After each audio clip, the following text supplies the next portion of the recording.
cerpen tersebut, Bapak. Oke. Unsur-unsur pembangun cerpen itu kadang mereka juga faktornya dipengaruhi kurang membaca juga ya. Bisa, Bapak. Ya. Nah, proses selama ini yang dialami oleh Mas Redi itu anak-anak bagaimana kemauan dan kemampuan membacanya?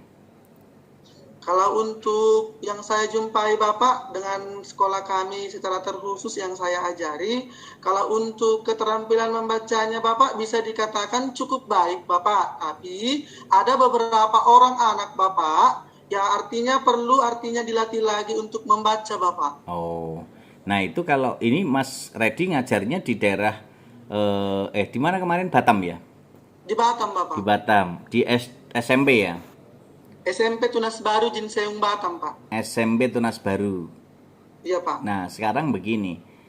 Strategi apa yang dilakukan oleh Mas Redi setelah melihat murid-muridnya mengalami kendala-kendala seperti itu? Kendala dalam menulis, kendala dalam berbicara, kendala dalam membaca, kendala dalam menyimak.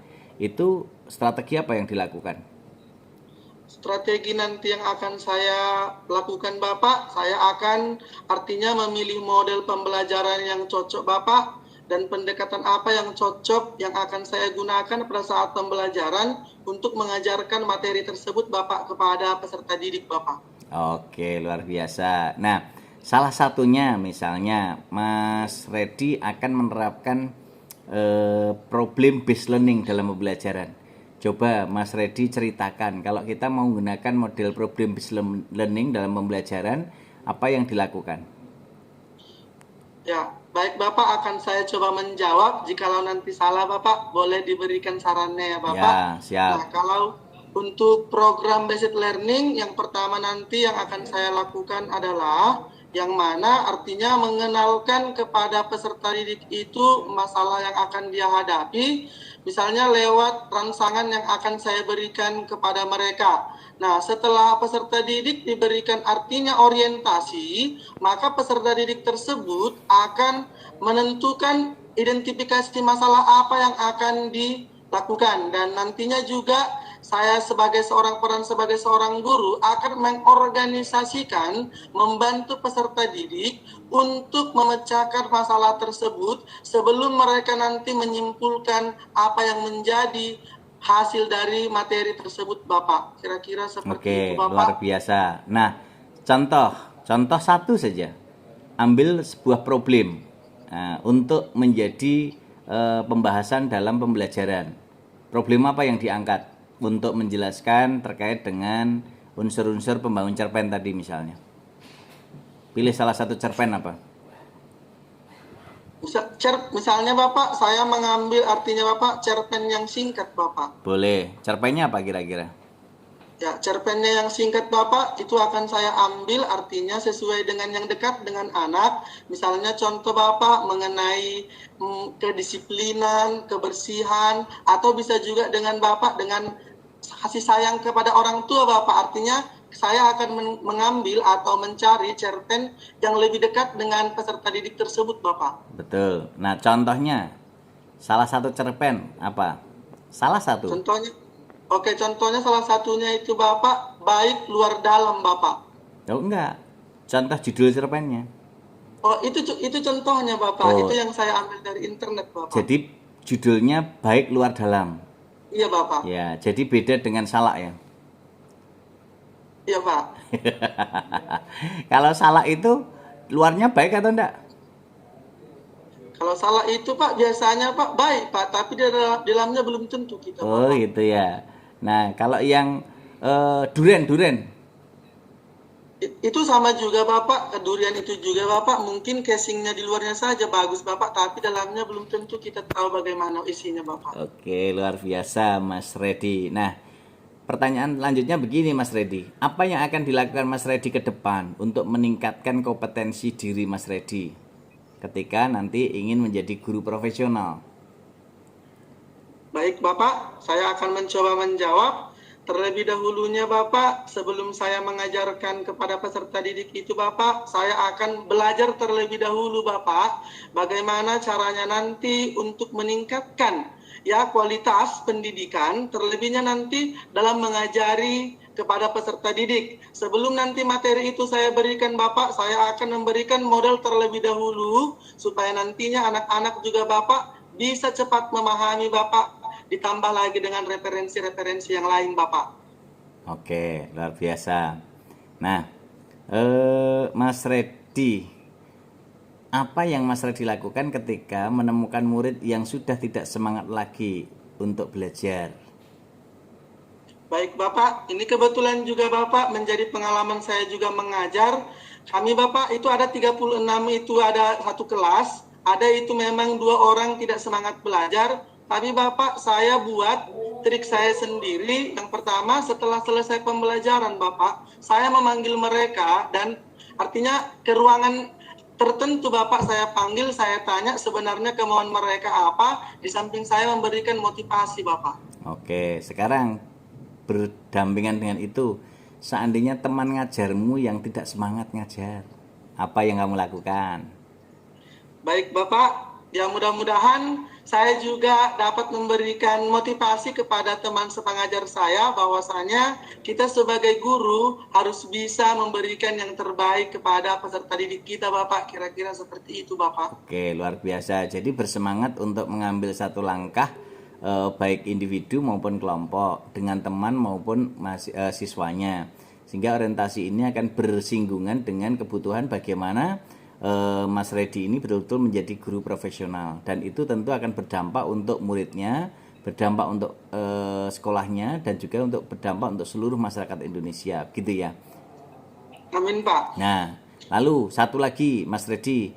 Mas Reddy ini kalau upaya untuk meningkatkan gerakan literasi ratulisannya bagaimana? Ratulisan, rajin menulis dan membaca. Nah, pertama saya Bapak, upaya yang saya buat pertama Pak, itu terlebihnya Bapak, saya harus melemparkan kepada diri saya sendiri dulu Bapak.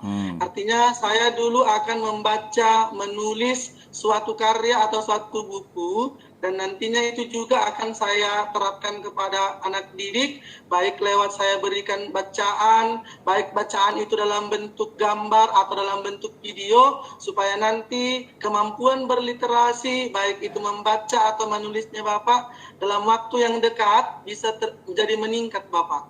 Oke, sekarang pertanyaan untuk yang kedua. Siapa? Mbak Sani atau Mbak Reni atau Mbak Siti dulu? Bu Reni dulu Pak. Bu Reni. Oke, Mbak Reni. Mbak Reni pernah membuat RPS? RPS. Ya, RPP. RPP. Oh. Ya, RPP. Kemarin Pak bikin Nah, tugas dari ini. Oke, sudah ya. Berapa RPP Sudah, yang dibuat ya. kemarin? Kemarin tuh yang dibuat 3 Pak, 3 set. 3. Oke, coba ceritakan satu saja yang Mbak Reni buat kemarin. Baik Pak. Dari 3 set itu akan saya pilih salah satu, yaitu mengenai KD 4.6 Pak. Menyajikan data rangkaian kegiatan tentang cara melakukan sesuatu dengan memperhatikan struktur dan unsur kebahasaan secara lisan dan tulis. Ya, itu posisi Mbak Reni saat ini mengajar di SMP Pak. SMP. Sudah berapa tahun? Sudah 8 tahun Pak. 8 tahun. Nah, Mbak Reni ngajar di SMP mana? SMP 8 Cirebon Pak. SMP 8 Cirebon ya. Kalau Mas Reddy Ya. tadi Batam, sekarang kita pindah ke Jawa Tengah. Cirebon itu Jawa Barat ya. Jawa Barat, Mbak Reni. Nah, selama menjadi guru di SMP, kendala-kendala apa yang dialami? Yang dirasakan betul-betul luar biasa begitu. Kendalanya mungkin dari segi pembelajaran, banyak anak yang belum minat dalam kegiatan membaca Pak. Contohnya saya sebagai pembina literasi di sekolah ya Pak, masih sangat kurang siswa yang mau mengikuti ekstrakurikuler literasi Pak. Bahkan saya sudah beberapa kali mencoba mengajak, sampai saya arahkan, sampai saya kasih tahu nanti nih yang mau ikutan ekstrakurikuler saya kasih nilai tambahan, sampai dikasih seperti itu juga sepertinya sangat kurang sekali Pak anak-anak dalam minat membaca. Oke, nah kalau sudah itu menjadi problematika, langkah strategis apa yang diambil Mbak Reni? Mungkin langkah strategis saya mungkin melalui pendekatan Pak dan metode atau model seperti apa yang bisa membangkitkan minat membaca para peserta didik. Misalnya dengan menampilkan contoh-contoh bacaan yang bervariatif atau bergambar sehingga mereka sangat tertarik untuk membaca. Oke, nah sekarang apa yang akan dilakukan Mbak Reni untuk mengembangkan dirinya, untuk mengembangkan Mbak Reni ke depan? Untuk mengembangkan diri saya sendiri mungkin saya juga harus banyak berlatih Pak, berlatih, belajar, dan juga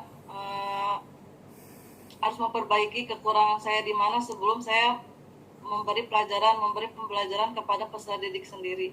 Oke, baik. Sekarang berikutnya pertanyaan-pertanyaan dan akan dijawab oleh siapa? Mbak Asyah atau Mbak Siti? Bu Siti Pak. Siapa? Bu Siti. Bu Siti. Oke, sekarang Bu Siti. Siti Thayyibah ini yang nggak pernah pulang, sudah 3 tahun nggak pernah pulang ya, Mbak Thayyib ini. Oke, Mbak Thayyib. Sekarang kalau kita lihat Mbak Thayyib ini ngajar di mana? Di SMA 1 Cikande.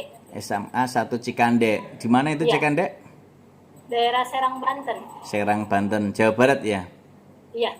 Oke, di SMA 1 Cikande. Nah, sekarang ngajar di SMA sudah berapa tahun? 5 sampai 6 tahun, Pak, 5 dari sampai tahun 2015. Iya, 5 sampai 6 tahun ya. Nah, sekarang ngajar di SMA itu hal apa yang membuat Mbak Thayyibah menyenangkan? Mungkin anaknya lebih dewasa Bapak, karena sebelumnya saya pernah mengajar SMP juga ya waktu PPL. Itu anaknya lebih terarah gitu dibandingkan anak SMP Bapak. Oh, gitu. Nah, dari 4 keterampilan berbahasa yang paling disenangi oleh Mbak Siti apa? Dari apa? Dari 4 keterampilan berbahasa yang paling senangi untuk ngajarkan? Yang paling mendengarkan Bapak. Ya. Apa? Kenapa Bapak? Ya, dari 4 keterampilan yang paling senang diajarkan oleh Mbak Siti apa?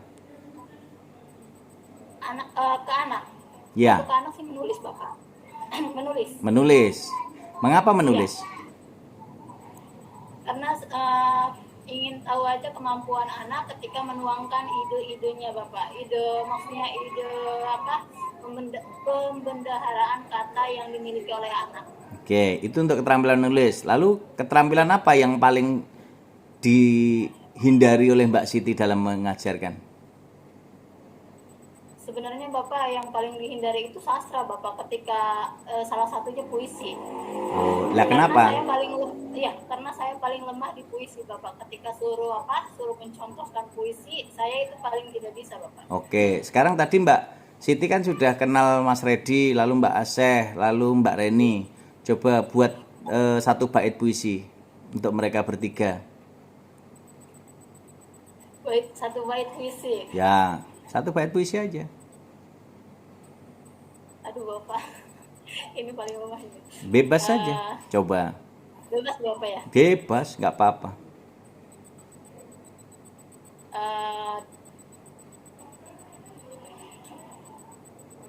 Apa ya?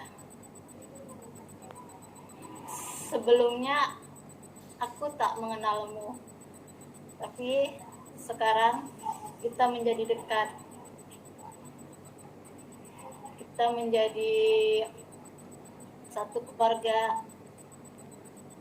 satu rasa dan satu tujuan yang sama.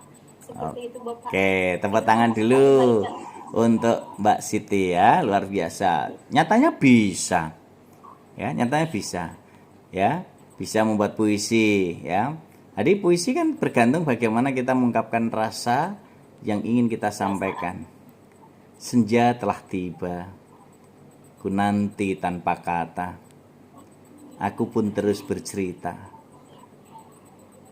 hingga lupa, senja mulai merangkak keperaduannya. Iya, 1 puisi lagi. Kalau sekarang bagian Mbak Sani buat 1 puisi.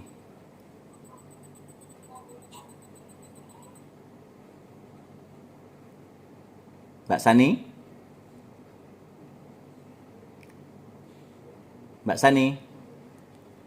Bentar, Bang. Saya Pak, Iyalah. Kan namanya Sani hanya Sani aja, nggak ada yang lain.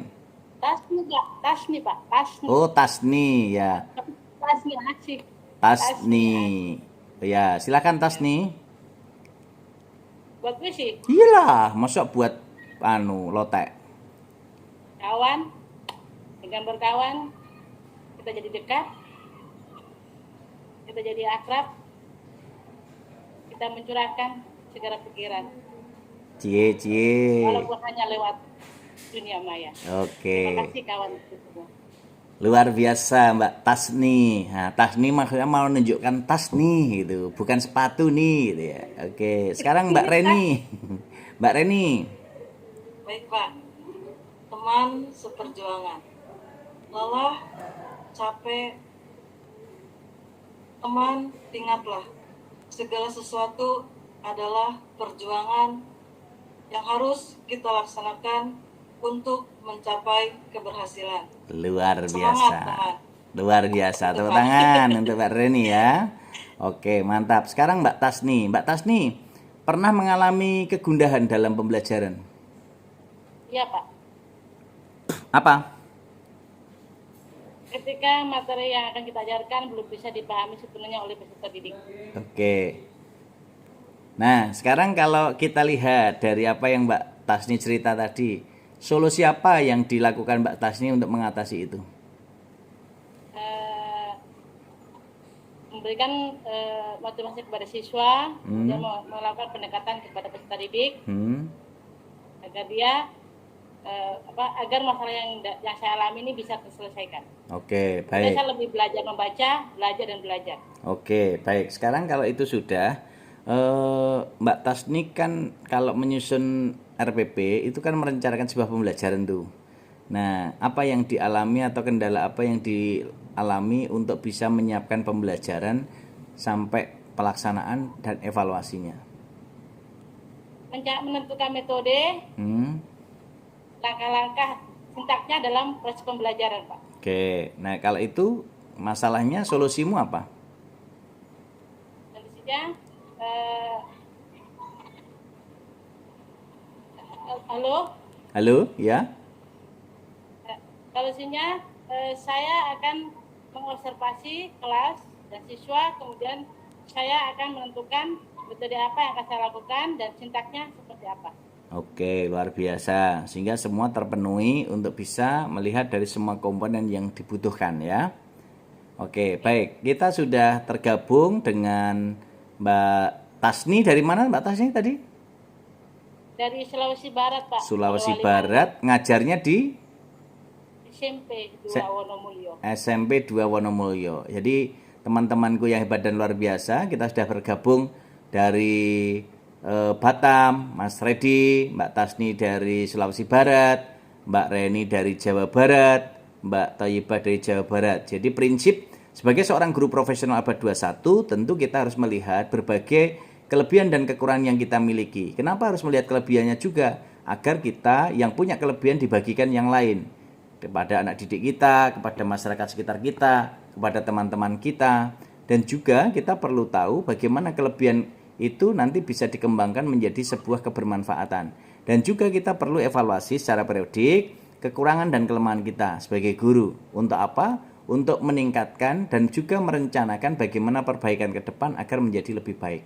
Dan itu saya kira akan berdampak untuk mewujudkan mimpi dan cita-cita sebagai guru profesional abad 21. Jadi teman-temanku harus selalu semangat, terus mengembangkan diri, meningkatkan kompetensi, hard skill dan soft skill, dan tentu saja terus mengembangkan upaya bagaimana terus berliterasi dengan Ratu Lisa, rajin menulis dan membaca, agar kita terus turut serta menyinari dunia seperti bintang, bulan, dan matahari yang selalu menyinari bumi baik tampak maupun tidak tampak oleh manusia.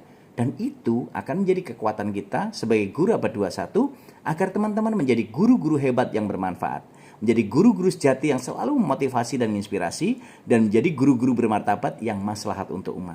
Dan ini menjadi bagian penting yang tentu harus kita lihat dalam semangat kita di hari ini sebagai Hari Perpustakaan Sekolah Internasional. Semoga menjadi semangat kita bersama untuk terus berliterasi dengan Ratu Lisa, rajin menulis dan baca, karena itu akan menjadi sesuatu yang selalu kita rindukan, karena Ratu Lisa guru imajiner yang senantiasa dirindukan umat sepanjang hayat.